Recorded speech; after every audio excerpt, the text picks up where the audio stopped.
Halo teman-teman, kali ini kita akan membahas tentang cara minum obat yang benar. Selama ini kamu salah nggak? Nah, banyak orang minum obat setiap hari, tapi nggak pernah benar-benar sembuh. Dan anehnya, mereka pikir obatnya yang nggak manjur. Padahal bisa jadi yang salah itu bukan pada obatnya, tapi pada cara minumnya. Semua berawal dari kebiasaan sederhana. Ada yang minum obat pakai susu, karena dikira lebih aman untuk lambung, dan sebenarnya itu nggak selalu salah sih. Ada beberapa jenis obat yang memang boleh diminum dengan susu, bahkan bisa membantu mengurangi iritasi lambung. Contohnya seperti obat kortikosteroid, atau obat anti nyeri seperti ibuprofen. Susu ini bisa membantu melindungi lambung dari efek obat tersebut. Bahkan dalam kondisi tertentu ada juga kok obat yang bisa dikonsumsi dengan susu agar lebih mudah diminum. Tapi disinilah bahayanya. Banyak orang mengira semua obat aman diminum dengan susu. Padahal ada beberapa obat yang justru sebaliknya. Contohnya seperti suplemen zat besi.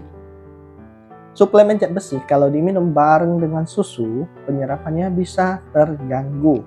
Artinya apa? Walaupun diminum setiap hari, hasilnya bisa sia-sia. Belum lagi antibiotik seperti tetracycline, ciprofloxacin, atau levofloxacin lah.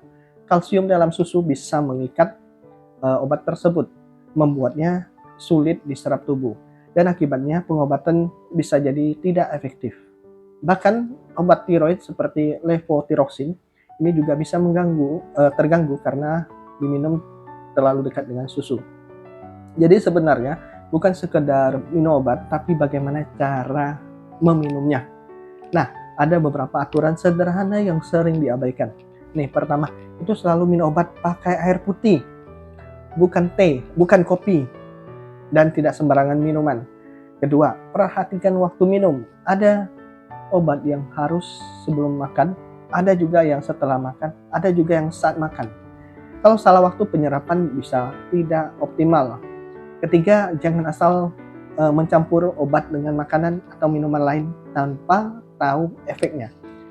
Dan yang lebih sering terjadi ini, kesalahannya kecil yang dianggap sepele, seperti minum obat pakai teh atau kopi, menghancurkan obat sembarangan, atau berhenti minum obat kalau udah mendingan. Padahal itu bisa membuat penyakit kembali lagi. Banyak juga yang masih percaya mitos, padahal faktanya cara minum obat sangat menentukan hasil. Yang penting, lebih penting lagi ini, kamu harus tahu apakah obat itu benar-benar bekerja atau tidak. Kalau gejala mulai berkurang, itu tandanya obat sudah bekerja. Tapi kalau tidak ada perubahan atau malah semakin parah, itu tandanya kamu harus waspada. Karena dalam kondisi tertentu, kamu tidak boleh terus melanjutkan obat yang sama. Kalau setelah beberapa hari tidak ada perbaikan atau muncul efek samping yang tidak biasa, itu saatnya kamu perlu konsultasi ke dokter. Jangan tunggu sampai kondisinya memburuk, karena pada akhirnya obat yang bagus sekalipun tidak akan bekerja dengan maksimal kalau cara penggunaannya salah. Dan sebaliknya, dengan cara yang benar, pengobatan bisa jauh lebih efektif. Jadi mulai sekarang, jangan cuma minum obat, pastikan kamu tahu cara minum obat yang benar. Karena dari hal kecil seperti ini, hasilnya bisa sangat besar untuk kesehatan kamu. Kalau kamu baru tahu ini, share ke keluarga kamu sekarang, save video ini sebelum kamu minum obat lagi. Kamu selama ini sudah benar atau masih salah? Coba komen.